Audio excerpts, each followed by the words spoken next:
Hi நண்பர்களே, இன்றைக்கி கருப்பட்டி டீ எப்படி போடுறதுன்னு பார்க்கலாம். காஃபி போடுறதும் அதே மாதிரி தான், நான் அது லாஸ்ட்டில் சொல்கிறேன். இப்போ அதுக்கு ஃபஸ்ட்டு பாகு காய்ச்சி எடுத்துக்கலாம். இதுக்கு பாகுலாம் தேவையில்லை, இருக்கிற கருப்பட்டியை நம்ம கரைச்சி எடுத்துக்கணும், அவ்வளோதான். நான் ஒரு அரை டம்ளர் விட்டு கரைச்சி எடுத்துக்கிறேன். இதில் சுண்ணாம்பு சேர்ந்துருக்கும். ஸோ பாகு, அப்புறம் டீ, அதுக்கப்புறம் பால் எல்லாமே சூடாகவே இருந்தது அப்படின்னா பால் தெரிஞ்சிரும்.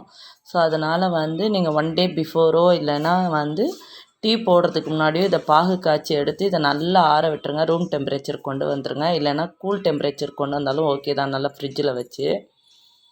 நீங்கள் 1 டே பிஃபோர்லாம் பாகு காய்ச்சிட்டிங்க அப்படின்னா நீங்கள் நார்மல் ஃப்ரிட்ஜில் வச்சுக்கலாம், ஓகேங்களா, வச்சு எடுத்துக்கலாம்.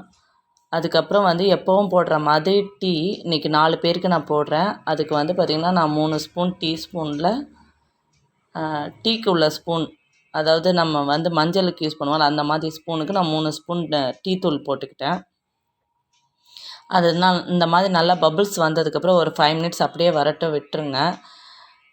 இது மிடில் மட்டும் ஒரு 2-3 தடவை நல்லா அந்த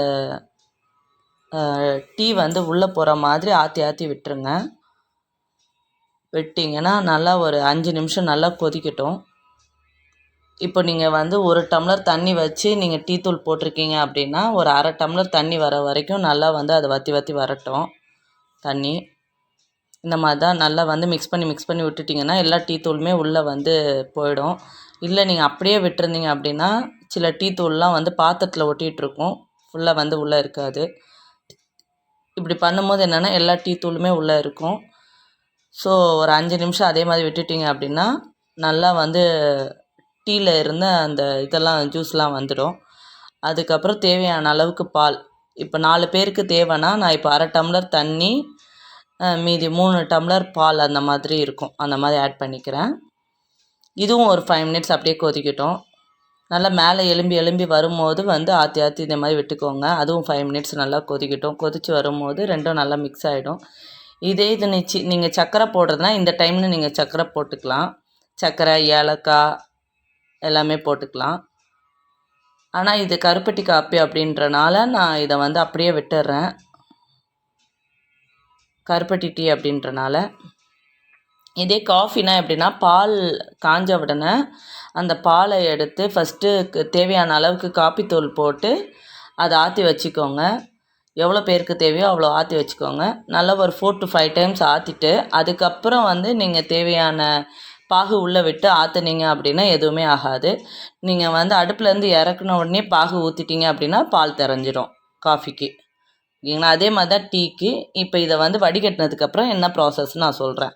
இதை இறக்குனதுக்கப்புறம் இந்த மாதிரி வடிகட்டி எடுத்துக்கணும். டீயை வடிகட்டி எடுத்ததுக்கப்புறம் இதை 4 to 5 டைம்ஸ் ஏதாவது ஒரு கப் வச்சு ஆற்றி எடுத்துக்கணும். நல்லா ஆற்றி எடுத்ததுக்கப்புறம் இன்னொரு டம்ளரில் தேவையான அளவுக்கு அந்த பாகு எடுத்துக்கணும், கருப்பட்டி பாகு. இன்றைக்கி பார்த்திங்கன்னா எங்கள் வீட்டுக்கு 4 பேருக்கு கருப்பட்டி டீ தேவை. ஸோ அதுக்கு பார்த்திங்கன்னா நான் 3 கரண்டி, தயிர் கரண்டிக்கு 3 கரண்டி எடுத்திருக்கேன்.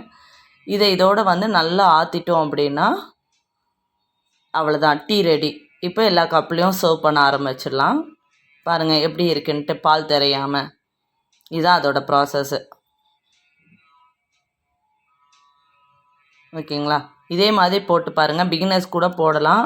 கருப்பட்டி டீ போட தெரியாதவங்க கூட, கருப்பட்டி டீ காஃபி போட தெரியாதவங்க கூட இதே ப்ராசஸில் பண்ணிங்கன்னா சூப்பராக இருக்கும்.